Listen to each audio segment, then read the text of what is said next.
जब आप दूसरों के लिए अच्छा चाहते हैं तो वही अच्छी चीजें आपके जीवन में वापस आती है। यही प्रकृति का नियम है। समय कभी नहीं रुकता। आज यदि बुरा चल रहा है तो कल अवश्य अच्छा आएगा। आप केवल निस्वार्थ भाव से कर्म कीजिए और वही आपके हाथ में है। जिस व्यक्ति के विचार मैले हैं, जो लापरवाह है और धोखे से भरा हुआ है, कोई कुछ भी बोला, स्वयं को शांत को रखो। धूप कितनी ही तेज हो, समुद्र सुखा नहीं करते।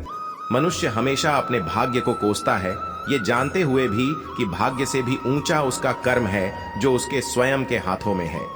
एक समझदार व्यक्ति वही है जो दूसरों को देखकर उनकी विशेषताओं से सीखता है, उनसे तुलना और ईर्ष्या नहीं करता।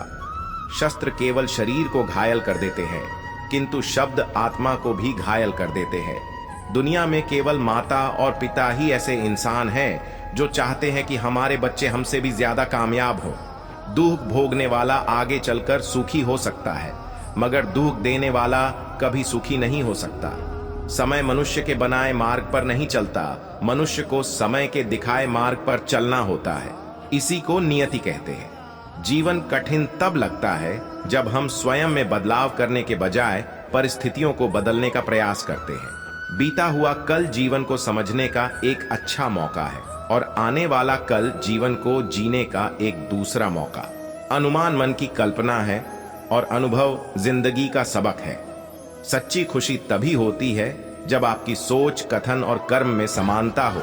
जैसे तेल समाप्त हो जाने पर दीपक बुझ जाता है, उसी प्रकार कर्म के क्षीण हो जाने पर भाग्य भी नष्ट हो जाता है। जब मेहनत करने के बाद भी सपने पूरे नहीं होते तो रास्ता बदलिए, सिद्धांत नहीं, क्योंकि पेड़ भी हमेशा पत्ते बदलता है, जड़ नहीं।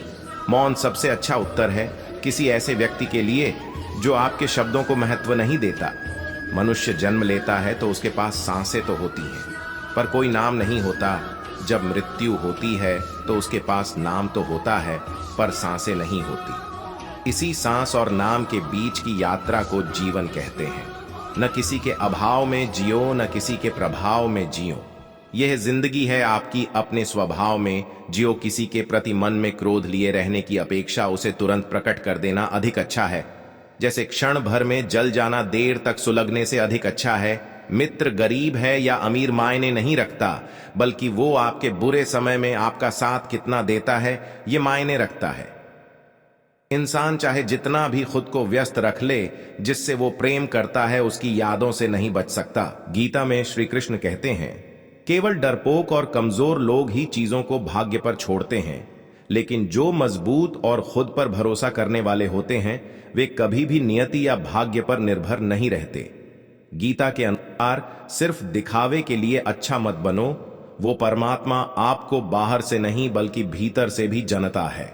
श्री कृष्ण का कहना है कि मुश्किलें केवल बेहतरीन लोगों के हिस्से में आती हैं, क्योंकि वही लोग उसे बेहतरीन तरीके से अंजाम देने की ताकत रखते हैं।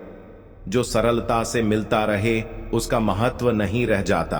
अक्सर खो देने के बाद समय, व्यक्ति और संबंध के मूल्य का आभास होता है। श्री कृष्ण कहते हैं, शरीर नश्वर है पर आत्मा अमर है।